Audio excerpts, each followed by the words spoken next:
ادع إلى سبيل ربك بالحكمة والموعظة الحسنة. لا إله إلا الله وحده لا شريك له وأشهد أن محمدا عبده ورسوله. أعوذ بالله السميع العليم من الشيطان الرجيم. بسم الله الرحمن الرحيم. قال الله سبحانه وتعالى في القرآن المجيد وإنك لعلى خلق عظيم. رب اشرح لي صدري ويسر لي أمري واحلل عقدة من لساني يفقهوا قولي رب يسر ولا تعسر وتمم بالخير. محترم حاضرین، اللہ رب العالمین کا یہ بے پناہ فضل و احسان ہے کہ اللہ رب العالمین نے ہم سب کو یہاں پر جمع ہونے کا موقع عنایت فرمایا دین کی چند باتیں سیکھنے اور سکھانے کے لیے. اور میں بالخصوص اللہ کا شکر ادا کرتا ہوں کہ اللہ نے آپ لوگوں کے درمیان مجھے آنے اور چند باتیں رکھنے کی اللہ نے توفیق عنایت فرمائی. اللہ سے دعا ہے اللہ تعالیٰ مجھے حق بولنے، آپ کو حق سننے اور ہم سب کو بڑھ چڑھ کر عمل کرنے کی توفیق عطا فرمائے. محترم حاضرین، اللہ رب العالمین نے امت مسلمہ کو، ہم تمام مسلمانوں کو توحید کے اوپر قائم رہنے اور توحید کی طرف دعوت دینے کے لیے اس دنیا میں بھیجا ہے. یہ ہر بچہ جانتا ہے، ہر بوڑھا انسان جانتا ہے، ہر نوجوان جانتا ہے اور ہر مسلمان کا فرد جانتا ہے. اللہ نے ہماری پیدائش کا مقصد اس کی عبادت بنایا ہے اور اللہ نے یہی توحید، یہی دین، یہی عبادت لوگوں تک پہنچانے کا ہمیں حکم بھی دیا ہے. اب اس دین کو لوگوں تک پہنچانے کے لیے، توحید کو لوگوں تک پہنچانے کے لیے ہمارا طریقہ کیا ہونا چاہیے؟ ہمیں کیسے لوگوں تک توحید کو پہنچانا ہے؟ کیسے ہم لوگوں تک دین کو پہنچائیں؟ ہمارے اندر کیسے اخلاق ہونے چاہیے؟ کس انداز میں ہم لوگوں کو پہنچائیں؟ اس کے متعلق بھی جاننا بہت ضروری ہے. اب اس کے لیے ہمارے سامنے سب سے بہترین اسوہ، سب سے بہترین نمونہ اگر کسی کا ہے تو جناب محمد مصطفیٰ صلی اللہ علیہ وسلم کا ہے، جو کہ ہر مسلمان کے لیے بھی اور غیر مسلمان کے لیے بھی، ساری دنیا والوں کے لیے ایک بہترین آئیڈیل ہیں، بہترین نمونہ ہے، بہترین اسوہ ہیں. اللہ تعالیٰ نے پارہ نمبر 21 میں سورہ احزاب میں کہا کہ لقد کان لکم فی رسول اللہ اسوۃ حسنہ، کہ تمہارے لیے محمد صلی اللہ علیہ وسلم کی زندگی میں بہترین طریقہ ہے، بہترین نمونہ ہے، بہترین اسوہ ہے. دین پہنچانے کے لیے تمہارے اخلاق کیسے ہونی چاہیے، دین پہنچانے کے لیے، توحید لوگوں تک پہنچانے کے لیے تمہارا کردار کیسا ہونا چاہیے، یہ ساری چیزیں اگر سیکھنا ہے، حاصل کرنا ہے تو اللہ کے نبی صلی اللہ علیہ وسلم کی زندگی دیکھو. اللہ کے نبی صلی اللہ علیہ وسلم کیسے تھے، اللہ کے نبی صلی اللہ علیہ وسلم کا طریقہ کیا تھا، وہ ساری چیزیں پڑھو اور اپنی زندگی میں اپنانے کی کوشش کرو. تب جا کر میری اور آپ کی دعوت، ہم سب کی جو دعوت ہے، جو ہم توحید بندوں تک، اللہ کے بندوں تک پہنچانا چاہتے ہیں، صحیح معنوں میں ہم پہنچا پائیں گے انشاءاللہ. اور آپ کی اس بستی میں، اس شہر میں، جہاں پر اللہ کی توفیق سے آپ ایک مٹھی ور جماعت ہیں، مٹھی ور آپ جماعت ہیں، اللہ تعالیٰ نے اس سارے بستی میں آپ کو چنا ہے، تو آپ کی تو بدرجہ اولا ذمہ داری بنتی ہے کہ یہاں کے جو لوگ ہیں، جس میں مسلمان بھی ہیں لیکن مسلمان ہونے کے متعلق انہیں زیادہ کچھ معلوم نہیں ہے، یا پھر جن کا اسلام سے کچھ تعلق ہی نہیں، غیر مسلم ہے، ان تک آپ کو دین پہنچانا ہے، یہاں سے دین کی دعوت کو پھیلانا ہے. تو پھر ہمارے اخلاق کیسے ہونے چاہیے، ہم لوگوں کو کیسے پہنچائیں، اس کے لیے آپ کے اس علاقے والے، یعنی آپ سبھی ساتھیوں کو، اور مجھے بھی، سب سے پہلے مجھے بھی، ہم تمام کے لیے خصوصی طور پر آپ کے اس علاقے والے، یعنی کہ السند والے، دیوراشٹ والے، آپ جو قرب و جوار کے لوگ ہیں، یہ بہت زیادہ ضروری اور اہم ہے. اللہ تعالیٰ نے اللہ کے نبی صلی اللہ علیہ وسلم کے بارے میں قرآن مجید میں ارشاد فرمایا لقد جاءکم رسول من انفسکم عزیز علیہ ما عنتم حریص علیکم بالمؤمنین رؤوف الرحیم، کہ اللہ نے تمہارے درمیان تم ہی میں سے ایک رسول یعنی کہ جناب محمد مصطفیٰ صلی اللہ علیہ وسلم کو بھیجا ہے، جس پر مومنوں پر اگر کوئی بھی تکلیف آتی ہے، کوئی بھی چیز اگر مومنوں پر تکلیف والی آتی ہے تو انہیں بڑی تکلیف ہوتی ہے. مومنوں کی تکلیف، یہ نبی کو تکلیف محسوس ہوتی ہے. لوگوں کے اوپر کوئی مصیبت آئے، پریشانی آئے، اللہ کے نبی کو تکلیف ہوتی تھی. اور اللہ نے فرمایا حریص علیکم، اور اللہ کے نبی ہمیشہ حریص ہیں، اللہ کے نبی کی یہ چاہت ہے کہ تمہیں کیسے بھی خیر پہنچ جائے، اور مومنوں کے ساتھ بڑے رحم دل اور نرمی کا معاملہ کرنے والے ہیں۔ اور سارے لوگوں کے لیے بھی اللہ نے کہا کہ اللہ کے نبی کافۃ للناس بشیرا و نذیرا، ساری دنیا والوں کے لیے بھی ڈرانے والے، سمجھانے والے اور بشارت دینے والے بنا کر بھیجے گئے ہیں۔ تو اللہ کے نبی صلی اللہ علیہ وسلم کے اخلاق اس امت کے لیے، ہم سب کے لیے بہت اہم ہے، اور اللہ کے نبی صلی اللہ علیہ وسلم کا ہی یہ فرمان ہے، اللہ کے نبی نے ہی یہ کہا ہے کہ تم میں سب سے بہترین انسان وہ ہے، اکمل المؤمنین ایمانا، سب سے بہترین مومن بھی وہ ہے، احسنکم اخلاقا خلقا، جو تم میں سب سے بہترین اخلاق والا ہو۔ سنن ترمذی کی روایت ہے کہ مومنوں میں سب سے بہترین اخلاق والا جو ہے وہ سب سے بہتر مومن ہے۔ اگر میں اور آپ چاہتے ہیں ہم اچھے مومن بنیں، اچھے ایمان والے بنیں، اچھے مسلمان بنیں، تو مجھ اور آپ کو اپنے اخلاق بھی اچھے بنانے چاہیے۔ مجھ اور آپ کو دعوت دیتے وقت اپنے اخلاق بھی اچھے بنانے چاہیے۔ اللہ کے نبی صلی اللہ علیہ وسلم نے ہی فرمایا ہے، اللہ کے نبی نے ہی کہا ہے کہ کل قیامت کے دن بھی اللہ کے حضور جب سارے بندے اکٹھا ہوں گے، اس دن اللہ کے نبی سے سب سے زیادہ قریب اور اللہ کے نبی صلی اللہ علیہ وسلم جس سے سب سے زیادہ محبت کرتے ہوں، چاہتے ہوں، وہ انسان ہے جو ہم میں سب سے اچھے اخلاق والا ہو، جو ہم میں سب سے بہترین اخلاق والا ہو۔ یہاں تک کہ ایک صحابی نے پوچھا اللہ کے نبی کہ مجھے ایمان اور دین کے بارے میں بتاؤ، مجھے نیکی کے بارے میں بتاؤ، نیکی کسے کہتے ہیں اللہ کے نبی مجھے بتاؤ۔ اللہ کے نبی صلی اللہ علیہ وسلم نے کیا فرمایا؟ البر حسن الخلق، نیکی یہ اچھے اخلاق کا نام ہے۔ نیکی کس کا نام ہے؟ اچھے اخلاق کا نام نیکی ہے۔ تو آپ اندازہ لگائیں کہ اگر ہم اچھے اخلاق والے ہوں گے تو میں اور آپ بہترین اور سب سے اچھے مومن بھی اور نیک و کار بندوں میں شامل ہو جائیں گے۔ اور جناب محمد مصطفیٰ صلی اللہ علیہ وسلم نے جو دین بندوں تک پہنچایا، جو دین مکہ کے لوگوں تک اللہ کے نبی نے پہنچایا، مدینہ کے لوگوں تک پہنچایا، اللہ کے نبی نے کبھی تلوار کے اور اسی طرح زور زبردستی سے کبھی نہیں پہنچایا۔ اللہ کے نبی کے وہ اخلاق تھے، اللہ کے نبی کا وہ کردار تھا، اللہ کے نبی کی وہ بات چیت تھی، اللہ کے نبی کی وہ شیریں اور میٹھی زبان تھی جس کو دیکھ کے مشرکین مکہ نے بھی اسلام قبول کیا، اور مدینہ آنے کے بعد مدینہ کے یہود اور عیسائی لوگوں نے بھی اسلام قبول کیا۔ اب دیکھیں مکہ کی زندگی کو پڑھ کر دیکھیں، اللہ کے نبی صلی اللہ علیہ وسلم نماز میں ہیں، خانہ کعبہ میں اللہ کے نبی نماز پڑھ رہے ہیں، اور اللہ کے نبی کی پیٹھ پر اونٹ کی اوجڑی ڈالی گئی۔ اوجڑی سمجھتے ہیں نا؟ اوجڑی اللہ کے نبی کی پیٹھ پر ڈالی گئی، اللہ کے نبی صلی اللہ علیہ وسلم کی گردن پر لا کر اونٹ کی گندگی ڈالی گئی، اور اللہ کے نبی کی گردن میں رسی ڈال کے، چادر ڈال کے زور سے کھینچا گیا، اللہ کے نبی صلی اللہ علیہ وسلم کو مارا گیا، اللہ کے نبی صلی اللہ علیہ وسلم کو اتنا تکلیف دی گئی کہ اللہ کے نبی صلی اللہ علیہ وسلم کے پیشانی پر مٹی سے پوچھا بھی گیا۔ پھر بھی اللہ کے نبی صلی اللہ علیہ وسلم نے کبھی مکہ والوں کے لیے، مشرکین کے لیے بد دعا نہیں کی۔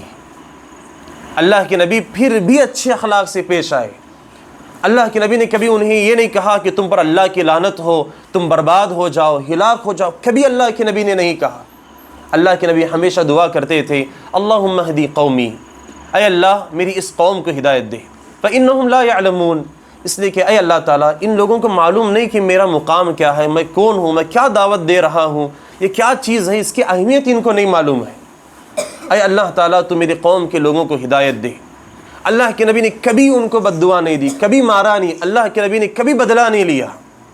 مکہ کے لوگوں نے اتنی تکلیف دی کہ اللہ کے نبی صلی اللہ علیہ وسلم مکہ چھوڑ کے مدینہ ہجرت کر کے گئے، اور جب ہجرت کر کے جا رہے تھے اللہ کے نبی مکہ سے نکلنے کے بعد ایک اونچے زمین پر، ایک ٹیلے پر کھڑے ہوئے، پہاڑ کا جو ایک اونچا حصہ ہوتا ہے جہاں پہ ایک اونچائی ہوتی ہے، وہاں اللہ کے نبی کھڑے ہوئے، ایک ٹیلے پر کھڑے ہو کے اللہ کے نبی نے مکہ کی طرف دیکھ کے کہا، اے مکہ تو زمین بڑی پاک ہے اور میں تجھ سے بڑی محبت کرتا ہوں، لیکن جو تیرے رہنے والے ہیں، جو تیرے یہاں بسنے والے ہیں، وہ مجھے سکون سے رہنے نہیں دے رہے، انہوں نے میرا جینا تنگ کر دیا ہے۔ تو آپ اندازہ لگائیں، اللہ کے نبی خود بتا رہے ہیں کہ مکہ والوں نے اللہ کے نبی کے لیے زندگی وہاں پہ گزر بسر کرنا تنگ کر دیا، اللہ کے نبی صلی اللہ علیہ وسلم کو وہاں انہوں نے رہنے نہیں دیا، اللہ کے نبی صلی اللہ علیہ وسلم کو اتنی تکلیف دی کہ اللہ کے نبی مکہ چھوڑ کر مدینہ جانے پر مجبور ہو گئے۔ اللہ کے نبی نے ہجرت کی، لیکن کیا اللہ کے نبی نے بد دعا دی؟ کیا اللہ کے نبی نے مارا؟ کیا اللہ کے نبی صلی اللہ علیہ وسلم نے ان مکہ والوں سے بدلہ لیا؟ ہرگز نہیں۔ اللہ کے نبی صلی اللہ علیہ وسلم برابر ان کے ساتھ اچھے اخلاق سے پیش آتے رہے، اللہ کے نبی ان کے ساتھ برابر اچھے اخلاق سے پیش آتے رہے۔ اور کیسے اخلاق، سبحان اللہ! اب اندازہ لگائیں، چند واقعے میں آپ کے سامنے رکھوں گا، ان واقعات کو انشاءاللہ ہم سنیں گے اور عمل کریں گے انشاءاللہ۔ ام سلمہ رضی اللہ عنہ یہ اللہ کے نبی کی بیوی ہے۔ اللہ کے نبی کی بیوی سے پہلے یہ ابو سلمہ کی بیوی تھے۔ ابو سلمہ کے انتقال کے بعد ام سلمہ اللہ کے نبی کی بیوی ہوئے، اور ان کا نکاح مدینہ میں آنے کے بعد نبی سے ہوا۔ مدینہ آنے سے پہلے کن کے بیوی تھے؟ ابو سلمہ کے۔ کن کے بیوی تھے؟ ابو سلمہ کے۔ انہوں نے اسلام قبول کیا، ابو سلمہ نے اسلام قبول کیا اور ام سلمہ نے بھی اسلام قبول کیا۔ اب جب سب صحابہ اللہ کے نبی ہجرت کر کے جا رہے ہیں تو انہوں نے سوچا کہ ہم بھی ہجرت کرتے ہیں، اور ہجرت کی نیت سے جب وہ نکلنے لگے تو ابو سلمہ کے گھر والے آئے، آ کر انہوں نے کہا کہ نہیں، تم جو ہے مکہ میں رہ کے مال جائیداد اور ساری کمائی تم نے کمائی ہے۔ مکہ والوں نے بھی آ کر کہا کہ تم یہ سب لے کر نہیں جا سکتے، جانا ہے تو یہ ساری چیزیں ہمیں مال وغیرہ دے کر جاؤ، کیونکہ یہ مال تم نے مکہ میں رہ کے کمایا ہے۔ ابو سلمہ رضی اللہ عنہ نے سارا مال دے دیا۔ دیکھیں ان کے اخلاق کیسے تھے، دین کی دعوت پیش کرنے کے لیے اور دین پر قائم رہنے کے لیے انہوں نے کیسے اخلاق پیش کیے۔ ابو سلمہ رضی اللہ عنہ نے سارا مال چھوڑ دیا۔ ابھی انہوں نے کہا اب مجھے جانے کی اجازت ہے ام سلمہ اور اپنے بچے کے ساتھ۔ تو ام سلمہ کے گھر والے، یعنی کہ ان کی بیوی کے جو گھر والے تھے، سسرال والے، میکے والے آئے اور وہ کہنے لگے کہ نہیں لے جا سکتے، کیونکہ یہ ہماری بیٹی ہے اور ہماری بیٹی کو ہم تمہارے ساتھ جانے نہیں دیں گے۔ ام سلمہ کو انہوں نے جانے نہیں دیا۔ اب بچہ تھا، اب بچے کو لے کر ابو سلمہ جانا چاہ رہے ہیں، ام سلمہ جانا چاہ رہی ہے۔ ابو سلمہ کے گھر والے آئے اور کہنے لگے یہ بچہ ہمارا ہے، کیونکہ ہمارا پوتا ہے، ہم اسے نہیں لے جانے دیں گے۔ تو انہوں نے اس بچے کو لینا چاہا۔ ام سلمہ کے خاندان والے انہوں نے کہا کہ نہیں، یہ ہمارا نواسا ہے، ہم اسے نہیں لے جانے دیں گے، اور انہوں نے بھی اس بچے کو پکڑ کے اپنے پاس لینا چاہا، اور کھینچا کھینچی میں بچے کا ہاتھ ٹوٹ گیا، بچے کا ہاتھ ٹوٹ گیا، سلمہ کا ہاتھ ٹوٹ گیا۔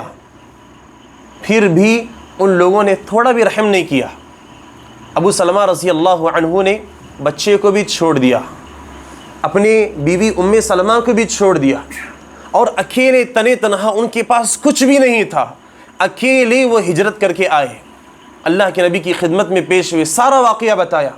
لیکن اللہ کے نبی نے بد دعا نہیں کی، ابو سلمہ نے بھی بد دعا نہیں کی۔ تو اس کے اندر ہمیں سب سے بڑی چیزیں معلوم پڑتی ہے کہ جو توحید ہے، جو دین ہم لوگوں تک پہنچانا چاہتے ہیں، اس کے لیے سب سے اہم جو چیز ہے وہ ہمارے اخلاق ہیں، اور اخلاق میں درگزر کرنا، معاف کرنا، یہ بھی شامل ہے میرے بھائیوں۔ اخلاق میں ایک دوسرے کو معاف کرنا، درگزر کرنا۔ آپ دیکھیں اس سے بڑی قربانی، کیسی قربانی کہ بچے کا ہاتھ ٹوٹ گیا، اللہ اکبر، بیوی کو الگ کیا گیا، مال چھین لیا گیا، اس کے باوجود بھی انہوں نے قوم کے لوگوں کو کچھ بھی نہ کہا، بد دعا نہیں کی، انہوں نے معاف کیا، ان کے لیے دعا کی۔ یہ اللہ کے نبی صلی اللہ علیہ وسلم اور اللہ کے نبی صلی اللہ علیہ وسلم کے صحابی کے اخلاق ہیں۔ اب اندازہ لگائیں مجھ اور آپ کو آج کے دور میں کتنے اچھے اخلاق اپنانے چاہیے، مجھ اور آپ کو آج کے دور میں کتنے بہترین طریقے سے لوگوں کے ساتھ پیش آنا چاہیے۔ محترم حاضرین، اللہ کے نبی صلی اللہ علیہ وسلم کی زندگی اگر ہم پڑھیں گے، اللہ کے نبی نے لوگوں کی اصلاح کیسے کی، توحید کیسے لوگوں کو سکھایا، بے شمار واقعات اور سبق ہمارے سامنے ہیں۔ بہت سارے واقعات ہمارے سامنے ہیں. اللہ کے نبی کے بارے میں آتا ہے مسجد نبوی میں اللہ کے نبی بیٹھے ہیں. کہاں پر ہیں؟ مسجد نبوی میں اللہ کے نبی صلی اللہ علیہ وسلم بیٹھے ہوئے ہیں، صحابہ کے ساتھ ہیں. ایک شخص آیا اور آ کر مسجد کے دیوار پہ پیشاب کرنے لگا. اب آپ سوچیں، اگر میں اور آپ ہوں، مسجد میں بیٹھے ہوں، کوئی انسان آئے اور مسجد میں پیشاب کرنے لگے تو ہم کیا کریں گے؟ اسے ماریں گے، ڈانٹیں گے؟ اللہ کے نبی صلی اللہ علیہ وسلم کے صحابہ جو ساتھ میں تھے انہوں نے بھی یہی سوچا کہ اس پیشاب کرنے والے آدمی کو مارا جائے، اسے پکڑ کے ہم ماریں گے، غصہ کریں گے. اب صحابہ ابھی اڑ رہے تھے، اللہ کے نبی نے کہا چھوڑ دو. اب ویسے بھی اس نے پیشاب کر دیا ہے، اسے اپنی پوری حاجت کرنے دو، مکمل پیشاب سے فارغ ہونے دو. ویسے بھی اس نے گندگی کر دی ہے تو بیچ میں مت روکو. اب وہ شخص پیشاب سے فارغ ہوا. اللہ کے نبی صلی اللہ علیہ وسلم نے اسے بلایا اور کہا کہ دیکھو، یہ جو مسجدیں ہیں، یہ جو اللہ کے گھر ہیں، یہ پیشاب پاخانے کی جگہ نہیں ہے، یہ اللہ کی عبادت کے لیے بنائی گئی ہیں. یہ کس کے لیے بنائی گئی ہیں؟ اللہ کی عبادت کے لیے بنائی گئی ہیں. وہ شخص اتنا تعجب کیا، وہ اللہ کے نبی کے سمجھانے اور اللہ کے نبی کے رویے، بات چیت اور طریقے سے اتنا متاثر ہوا.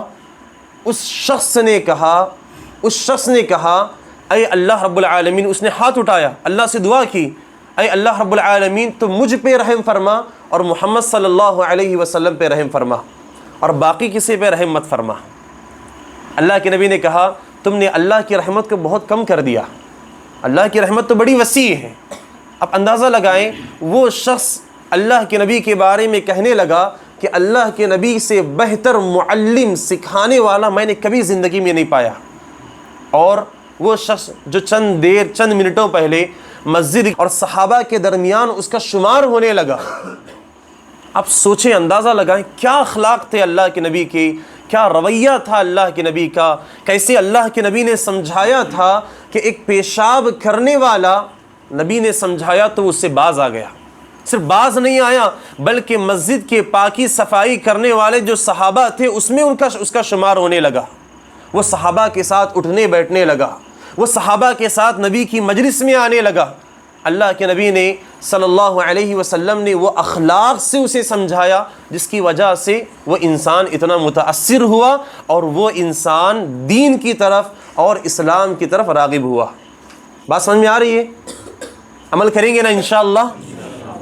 اب آئیے اللہ کے نبی کے اخلاق ہمیں معلوم پڑے. وقت اگر دیکھا جائے تو نبی کے بہت سارے اخلاق ہیں، اگر ہم بتانے لگے تو شاید وقت کم پڑ جائے، نبی کے اخلاق اور مثالیں کبھی ختم نہ ہو. اللہ کے نبی صلی اللہ علیہ وسلم کے اخلاق ایسے ہیں تو نبی کے صحابہ کے اخلاق کیسے ہوں گے؟ نبی کے صحابہ نے دعوت کیسے دی؟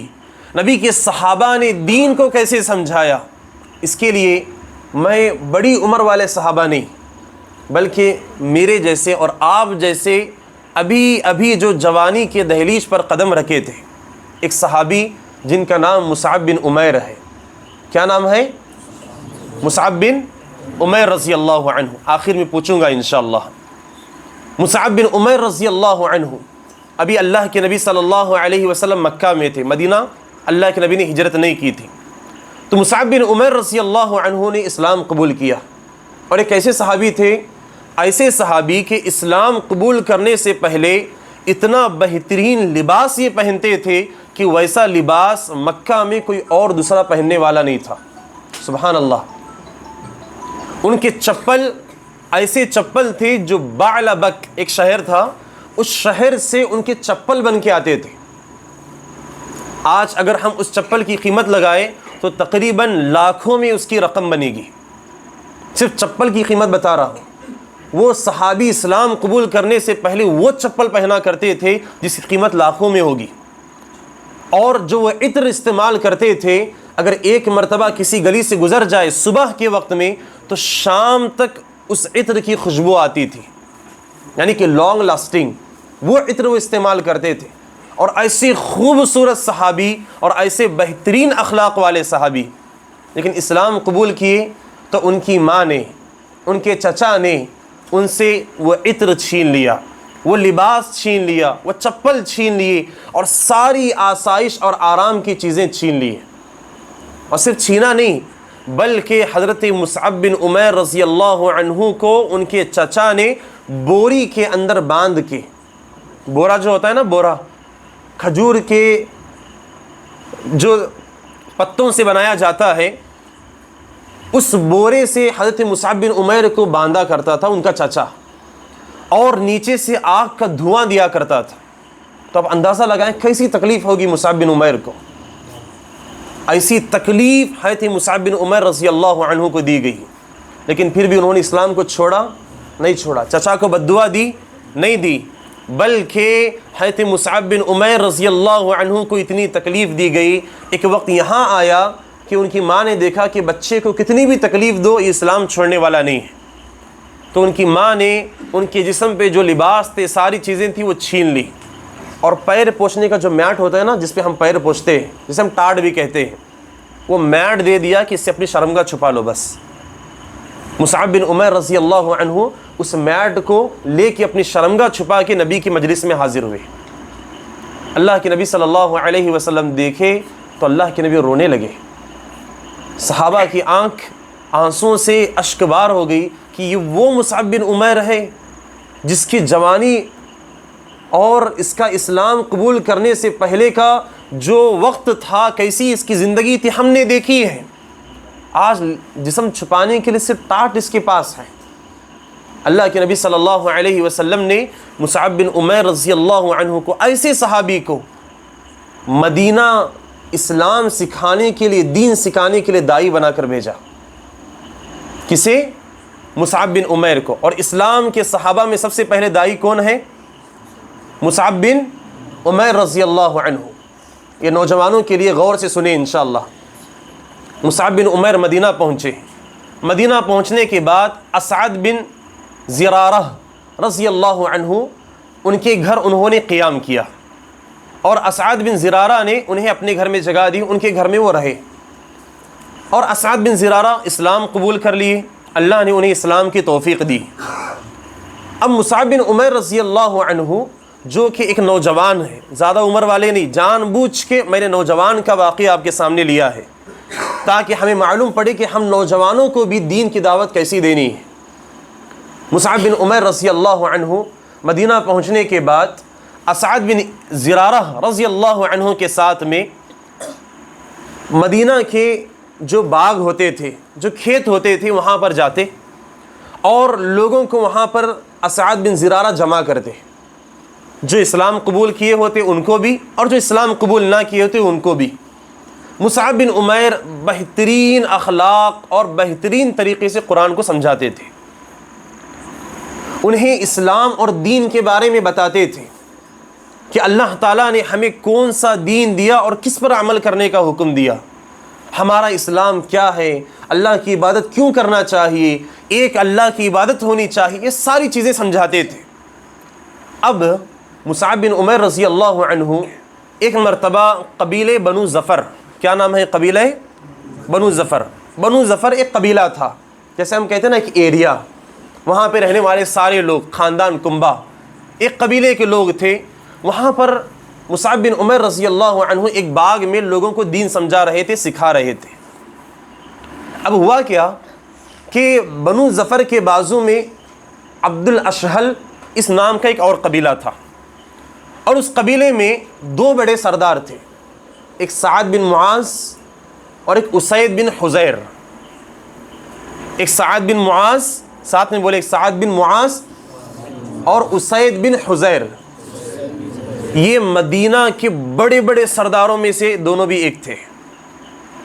اب اسید بن حضیر نے کہا کہ یہ جو مصعب بن عمیر جو ہے یہ کیا جادو کر رہا ہے، سمجھ نہیں آ رہا۔ جس کسی کو بھی سمجھاتا ہے اور جس کے کان میں بھی اس کی بات پڑتی ہے، ہر کوئی اسلام قبول کر رہا ہے اور ہر کوئی ہمارے باپ دادا کا دین چھوڑ رہا ہے، کیا جادو کر رہا ہے سمجھ نہیں آ رہا۔ ایک کام کریں گے، اس کا کام ہی ختم کر دیں گے، اس کو میں آج قتل کر دوں گا۔ اور سعد بن معاذ نے کہا کہ جاؤ اے اسید، تم مصعب بن عمیر کو قتل کر کے آؤ آج، یا تو صحیح سے سمجھاؤ، سمجھا تو صحیح ہے ورنہ اسے آج قتل ہی کر دو۔ اسید بن حضیر انہوں نے نیزہ اٹھایا، نیزہ اٹھا کے مصعب بن عمیر رضی اللہ عنہ کو مارنے کے لیے نکلے۔ اب مصعب بن عمیر رضی اللہ عنہ لوگوں کو دین سمجھا رہے ہیں، لوگوں کو کیا کر رہے ہیں؟ دین سمجھا رہے ہیں۔ اور اسعد بن زرارہ بازو میں ہیں، وہ کہنے لگے کہ دیکھو یہ جو اسید آ رہا ہے نا، یہ قبیلے کا بڑا سردار ہے، اسے تم بڑے اچھے اخلاق سے سمجھانا۔ کون سے انسان کو؟ جو نیزہ لے کے آ رہا ہے، معلوم ہے یہ ہمیں مارنے آ رہا ہے، ابھی یہ آ کر ہمیں مارنے والا ہے، پورا معلوم ہے، لیکن پھر بھی کیا سمجھا رہے ہیں؟ اسے تم اچھے اخلاق اور بہترین طریقے سے اسلام کو سمجھانا، یہ خالی ہاتھ نہیں جانا چاہیے، اسلام کی دولت ساتھ میں لے کر جانا چاہیے۔ اللہ اکبر۔ اسید بن حضیر آئے اور مصعب بن عمیر سے کہنے لگے کہ مصعب بن عمیر تم یہ کام بند کرو گے یا تمہارا کام ختم کر دو؟ یہ کیا تم نے لگا رکھا ہے؟ اور سارے لوگوں سے کہنے لگے کہ تم نے اس کی باتیں سننا کیوں شروع کیا ہے؟ سب یہاں سے چلے جاؤ۔ مصعب بن عمیر رضی اللہ عنہ نے کہا کہ اے اسید، تم بڑے اچھے اور قبیلے کے سردار ہو، پڑھے لکھے ہو اور مدینہ کے لوگوں میں سمجھدار انسان ہو، تمہیں کم از کم میری ایک مرتبہ تو بات سن لینی چاہیے۔ دیکھو دعوت کا طریقہ کیسا ہے، نیزہ لے کر مارنے آنے والے کو سمجھا کیسے رہے ہیں۔ تمہیں میری بات کو ایک مرتبہ تو سن لینا چاہیے، اگر سمجھ میں آئے ٹھیک ہے، اچھی بات ہے، اگر نہیں سمجھ میں آ رہی بات، تمہیں اگر نہیں معلوم پڑ رہی، ہمارے زبان میں اگر تمہیں نہیں پڑتا تو تم جو کرنا چاہتے ہو کرو، کوئی مسئلہ نہیں، کیونکہ پہلے ایک مرتبہ سن تو لو، تم قبیلے کے سردار ہو۔ اسید بن حضیر نے کہا ٹھیک ہے، تمہاری بات تو عقل میں آنے والی ہے، ایک مرتبہ سننا تو چاہیے مجھے۔ مصعب بن عمیر رضی اللہ عنہ نے بیٹھایا اور کہا کہ دیکھو اللہ رب العالمین ہمارا پیدا کرنے والا ہے، وہی ساری کائنات کا بنانے والا ہے، اور اس نے مجھ اور آپ کو بنایا اس کی عبادت کے لیے، اور بہت ساری چیزیں سمجھائی، توحید بتلایا، اور توحید ایسے سمجھایا، اخلاق ایسے تھے، چہرے پہ مسکراہٹ ایسی تھی، اسید بن حضیر کی نگاہیں مصعب بن عمیر سے نہیں ہٹی۔ اللہ اکبر۔ اس سمجھانے کا طریقہ بھی ہونا چاہیے۔ مصعب بن عمیر رضی اللہ عنہ کے چہرے سے ان کی نظر نہیں ہٹی، اور قرآن پڑھ کر سنایا۔ اسید بن حضیر اچانک کہنے لگے بتاؤ اسلام قبول کرنے کا کیا طریقہ ہے؟ اللہ اکبر۔ بتاؤ تمہارے اسلام قبول کرنے کا طریقہ کیا ہے؟ وہ شخص جو نیزہ لے کے آیا تھا مارنے کے لیے، وہ کیا کہہ رہا ہے؟ اسلام قبول کرنے کا طریقہ کیا ہے؟ مصعب بن عمیر نے کہا کہ زیادہ نہیں، بس تم کلمہ پڑھ لو، غسل کر لو اور نماز پڑھ لو، پاک و صاف ہو جاؤ۔ اسید بن حضیر گئے، پاک و صاف ہوئے، کلمہ شہادت کا اقرار کیا اور اپنے قبیلے والوں کے پاس گئے۔ تو جو قبیلے کے لوگ، سعد بن معاذ ان کے جو دوست تھے، دونوں سردار تھے نا، اور سارے لوگ بیٹھے ہوئے تھے، شام کا تقریباً وقت تھا، تو سعد بن معاذ کہنے لگے، قبیلے کے لوگ کہنے لگے یہ جو چہرہ لے کے گیا تھا لگ رہا ہے وہ چہرہ لے کے نہیں آ رہا۔ ایک مسلمان کے چہرے پہ ایک اللہ نور رکھتا ہے جو دیکھ کے معلوم پڑتا ہے۔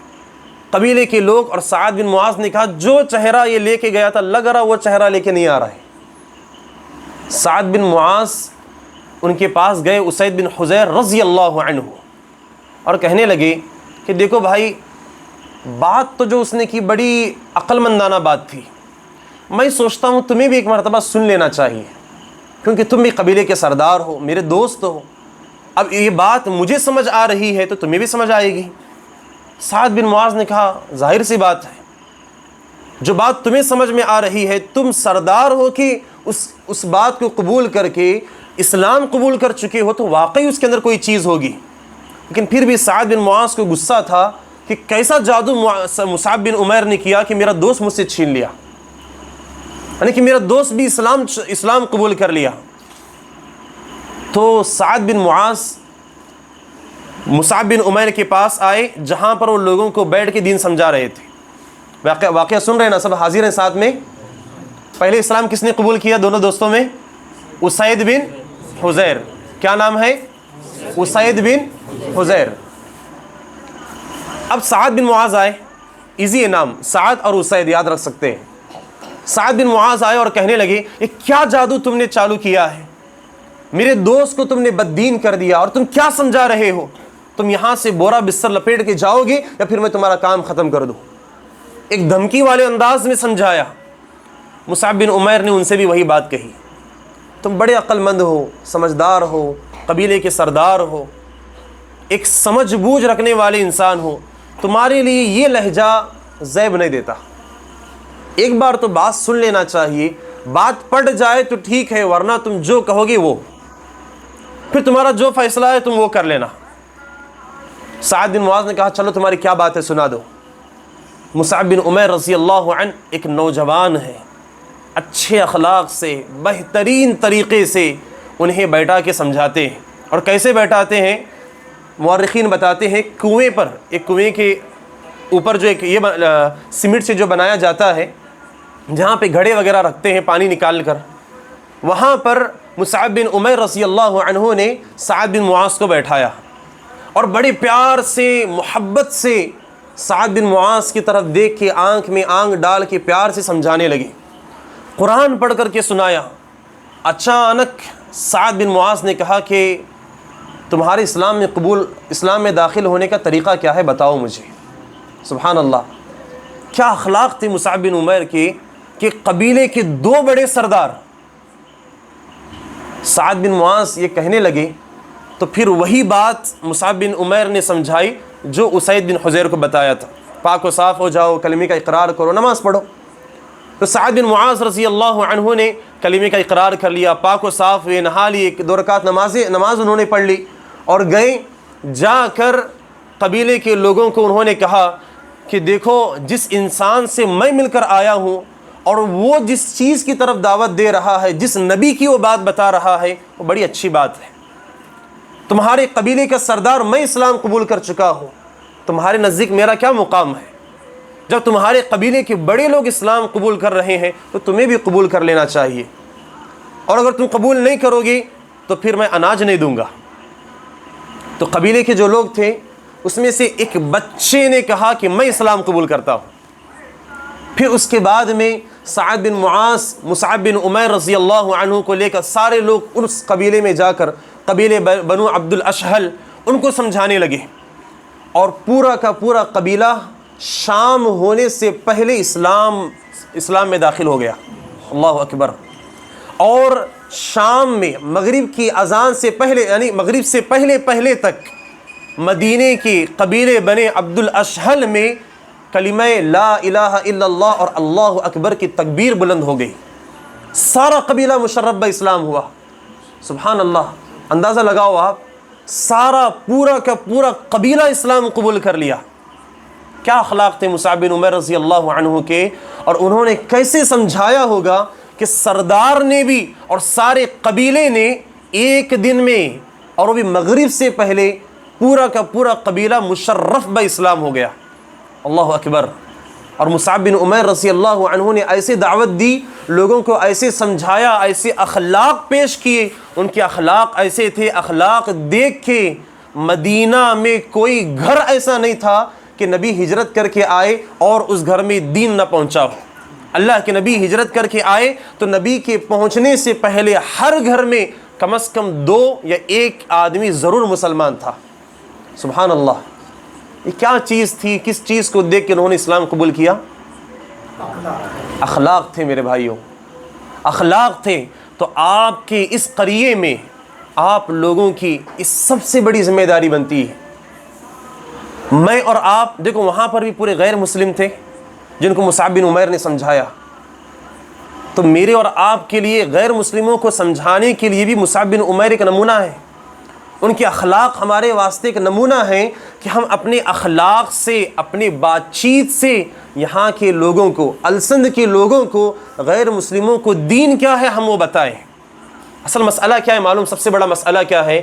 آج ہم شکایت کرتے ہیں غیر مسلم ہماری بات نہیں سنتے، ذاتی واد بہت زیادہ ہے، اور مسلمانوں کے متعلق ان کے دماغ میں اتنا بھرا گیا ہے کہ وہ ہماری بات ہی نہیں سنتے ہیں۔ میرے بھائیوں، سب سے بڑا مسئلہ یہ بھی ہے کہ ہمارے اخلاق بھی ایسے نہیں ہے جس کو دیکھ کے وہ ہماری بات سنے۔ ہندوستان میں جو دین آیا وہ صحابہ کرام اور تابعین جو تجارت کے لیے آئے تھے، کہاں پر؟ ملبار کے علاقے میں، ان کے اخلاق دیکھ کے کاروبار میں، لین دین میں، ملبار یعنی کہ کیرلا کے لوگوں نے اسلام قبول کیا تھا، اور ہمارے لین دین میں اخلاق دیکھ کے مسلمان کبھی کبھار دین چھوڑنے کے بارے میں سوچتا ہے۔ غیر کی نہیں بات کر رہا میں، مسلمانوں کی بات کر رہا ہوں کہ کبھی کبھار مسلمان بھی یہ سوچتا ہے کہ بھئی کافر سے ہم خرید و فروخت کر لیں گے لیکن مسلمان سے نہیں کریں گے، کیونکہ مسلمان جو ہے لین دین میں بڑا بد اخلاق اور دھوکے باز ہے۔ ہمارے اخلاق دیکھ کے غیر چھوڑو، آج مسلمان ہم سے نفرت کر رہے ہیں۔ ہم نے اسلام کے لیے، لوگوں کو پہنچانے کے لیے، دین سمجھانے کے لیے کیا اخلاق اپنائے ہیں؟ ہم آپس میں ایک دوسرے سے کیسے پیش آ رہے ہیں؟ ہم آپس میں ایک دوسرے سے کون سے اچھے اخلاق سے پیش آ رہے ہیں؟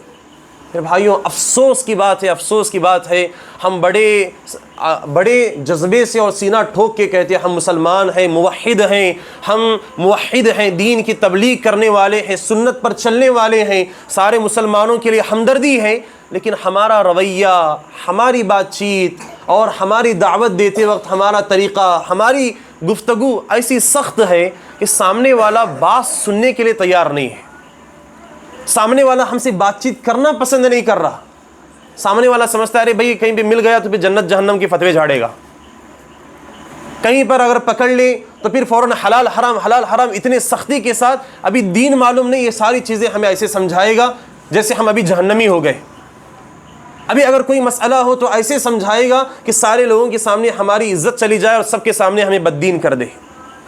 لوگ ہماری زبان کی وجہ سے ہم سے دور ہو رہے ہیں، ہمارے بات چیت کی وجہ سے لوگ ہم سے دور ہو رہے ہیں، اور اللہ کی قسم اگر میں یہ کہوں تو غلط نہ ہو کہ لوگ اسلام اور جماعت کو بھی چھوڑ رہے ہیں ہمارے اخلاق اور ہماری کردار کو دیکھ کے۔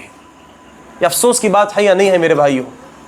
ہمارے اخلاق نبی کے جیسے ہونے چاہیے، ہمارے اخلاق صحابہ کے جیسے ہونے چاہیے۔ اللہ کے نبی صلی اللہ علیہ وسلم نے کبھی اپنی زبان سے کسی کو گالی نہیں دی، اللہ کے نبی صلی اللہ علیہ وسلم نے کبھی فحش بات نہیں کی، اللہ کے نبی کے صحابہ نے کبھی کسی کو گالی نہیں دی، اللہ کے نبی کے صحابہ نے کبھی فحش بات نہیں کی، اللہ کے نبی کے صحابہ نے کبھی کسی پر لعنت نہیں بھیجی۔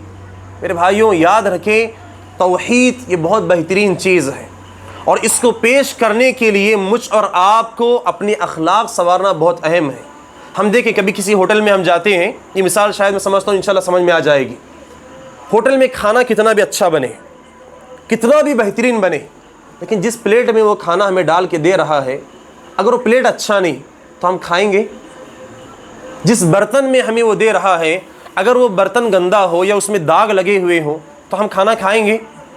بڑے سے بڑا ہوٹل اور بہترین ڈش ہو، ترکی کے آئٹم وہ ہمیں بنا کر دے، لیکن جس پلیٹ میں دے رہا، جس برتن میں دے رہا ہے وہ برتن اچھا نہیں ہے، تو کیا ہم وہ کھانا کھائیں گے؟ تو یاد رکھیے جو برتن ہے نا، ویسے ہی ہمارے زندگی میں اخلاق کی مثال ہے۔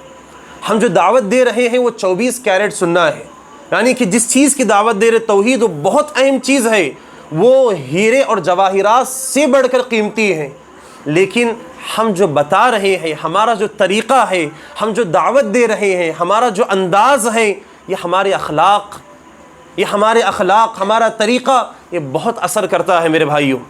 اگر ہمارے بتانے کا طریقہ صحیح نہ ہو تو یقین جانیے سامنے والا ہماری بات نہیں سنے گا، پھر ہم کہیں گے بھائی میں اچھی بات کرتا ہوں، سمجھانا چاہتا ہوں، نہیں مانتے، کیوں مانیں گے؟ پیش کرنے کا طریقہ بھی تو اچھا ہونا چاہیے، ہمارا بتانے کا انداز بھی تو اچھا ہونا چاہیے۔ آخری مثال بتا کر انشاءاللہ میں بات ختم کروں گا، شاید وقت ہو چکا ہے۔ اللہ کے نبی صلی اللہ علیہ وسلم کی مثال، ایک صحابی ثمامہ بن اسال، کیا نام ہے؟ ثمامہ بن اسال رضی اللہ عنہ، اسلام قبول کرنے سے پہلے انہوں نے بہت سارے صحابہ کو قتل کیا۔ انہوں نے کیا کیا؟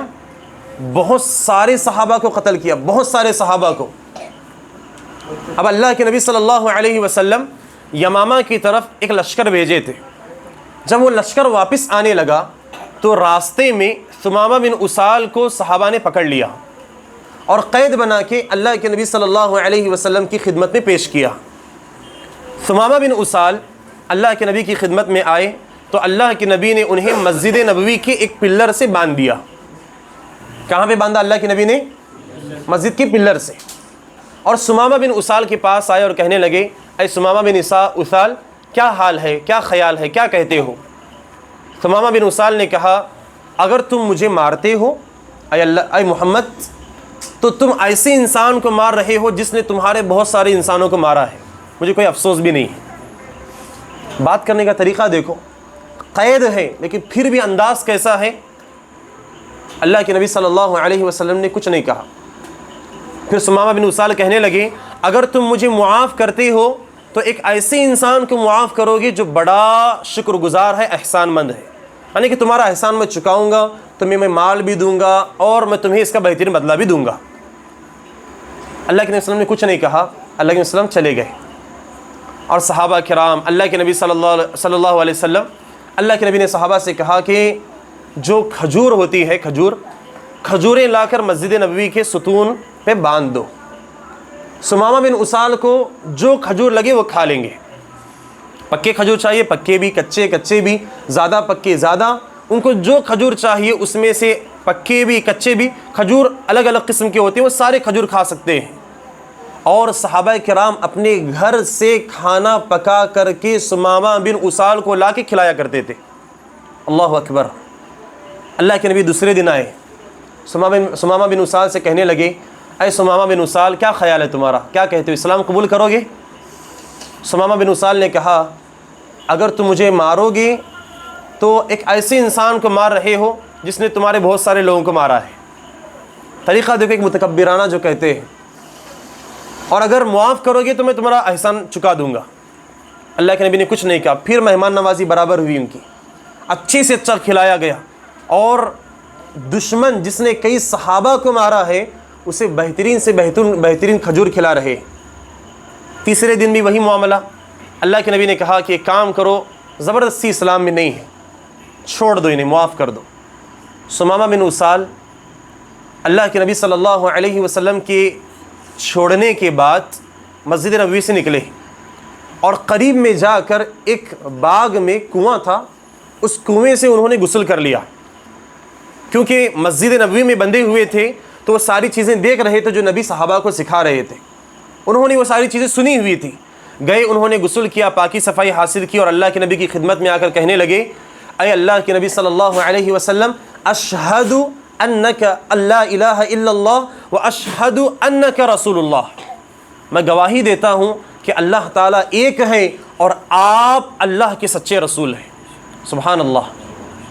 اور کہنے لگے اے اللہ کے نبی پوری کائنات میں سب سے بدترین، اگر کہنے کے لیے بھی مجھے ڈر لگ رہا ہے، سب سے بدترین اگر کوئی چہرہ تھا نعوذ باللہ تو وہ آپ کا چہرہ تھا. لیکن آج آپ کے اخلاق، آپ کی کردار، آپ کی دعوت ایسی ہے اے اللہ کے نبی پوری کائنات میں، پوری دنیا میں سب سے بہترین اور خوبصورت چہرہ میرے نزدیک اگر کوئی ہے تو وہ آپ کا چہرہ ہے. سبحان اللہ. آپ اندازہ لگائیں نبی کے وہ کیسے اخلاق تھے کہ اللہ کے نبی نے آزاد بھی کیا تو وہ اللہ کے نبی کے اخلاق کے غلام بن گئے.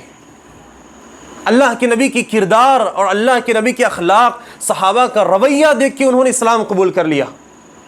میرے بھائیوں، یہ نبی کے اخلاق ہیں، یہ نبی کی سیرت ہے، یہ اللہ کے نبی صلی اللہ علیہ وسلم کا برتاؤ ہے، یہ اللہ کے نبی کا پیش آنے کا طریقہ ہے. میرے بھائیوں، جب میں اور آپ بھی اپنی زندگی میں یہ رویہ اختیار کریں گے انشاءاللہ اپنے تو اپنے، غیر بھی ہماری بات سنیں گے انشاءاللہ. غیر بھی ہمارے اخلاق سے متاثر ہو کے یہ کہیں گے انشاءاللہ ہم اسلام قبول کرنے کے لیے تیار ہیں. ممبئی کا ایک واقعہ ہے. ممبئی کا، کہاں کا؟ ممبئی کا. ایک آدمی جو یو پی یا بہار کا رہنے والا تھا، ممبئی میں وہ مزدوری کیا کرتا تھا. اور ممبئی میں خود رہ کے آیا ہوں، وہاں پہ دیکھا ہوں کہ لوگ دن بھر کام کرتے ہیں اور رات میں کوئی آٹو میں، جس آٹو میں اوپر دن بھر مزدوری کیا اسی میں سو جاتا ہے. اب ایک مزدور، ایک آٹو ڈرائیور اپنے سواری میں رات میں سو گیا. اچانک ایک آدمی آیا اور کہنے لگا کہ مجھے فلاں جگہ پہ جانا ہے اور بڑی مجبوری ہے، بڑی اہم چیز ہے، مجھے کیسے بھی پہنچا دو. اور جو آدمی آ کر کہنے لگا تھا وہ غیر مسلم تھا. کیا تھا؟ غیر مسلم، لیکن اسپتال جانا تھا. اور یہ جو سواری میں سویا ہوا ہے مسلمان تھا. اس نے اس انسان کو اس کی منزل تک پہنچا دیا. یہ حقیقی واقعہ ہے اور ماضی قریب میں ہوا ہے. اسپتال پہنچا دیا.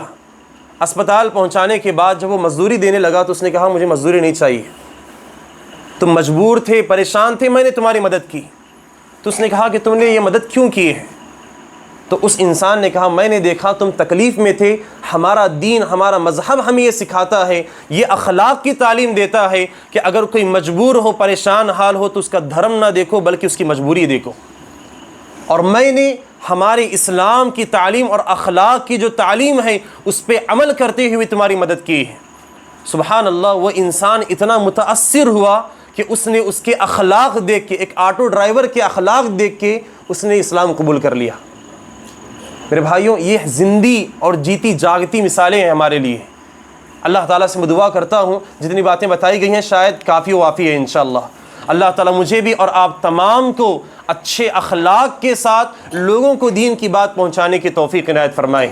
اللہ تعالیٰ ہمیں ایک دوسرے کو معاف کرنے, درگزر کرنے کی توفیق عنایت فرمائے. اللہ تعالیٰ ہمیں محبت کا پیغام پہنچانے کی توفیق عنایت فرمائے. اللہ تعالیٰ ہم سب کو ایک دوسرے کے ساتھ نرمی والا رویہ اختیار کرنے کی توفیق عنایت فرمائے. اللہ تعالیٰ سے دعا ہے السن کی جو چھوٹی جماعت ہے اللہ تعالیٰ اسے بڑی اور جم غفیر میں تبدیل کر دے. اللہ سے دعا ہے یہ جو السن ہے یہاں توحید کا مرکز بن جائے. اللہ تعالیٰ سے دعا ہے اللہ تعالیٰ قرب و جوار کے علاقوں سے جو لوگ آئے ہیں اللہ تعالیٰ ان سب کے آنے کو قبول فرمائے. اللہ تعالیٰ آپ سب کی کوششوں کو قبول فرمائے. اللہ رب العالمین ہمارے سب کی مل بیٹھنے کو قبول فرمائے. شیخ محترم نے جو موت کے بارے میں باتیں بتائی اللہ ہمیں اسے اپنے ذہن میں رکھتے ہوئے زندگی میں ہر قدم آگے بڑھانے کی توفیق عنایت فرمائے, اور ہر قدم اچھے اخلاق اور بہترین رویے اور بہترین طریقے سے بہترین کردار کو اپناتے ہوئے ہمیں آگے بڑھانے کی توفیق عنایت فرمائے. اللہ تعالیٰ سے دعا ہے ہمیں جو بیمار ہیں, پریشان ہیں, مجبور ہیں, قرض میں مبتلا ہیں اللہ تعالیٰ ان سب کو ان کی پریشانیوں سے نجات عطا فرمائے. اللہ تعالیٰ ہم سب کو صحت و عافیت کی نعمت سے مالا مال فرمائے. اللہ ہمیں توحید پہ قائم رکھے اور جب ہماری موت ہو اللہ تعالیٰ ہمیں توحید پہ موت عطا فرمائے. اقول قولی ھذا استغفر اللہ لی ولکم وما علینا الا البلاغ والسلام علیکم ورحمۃ اللہ وبرکاتہ.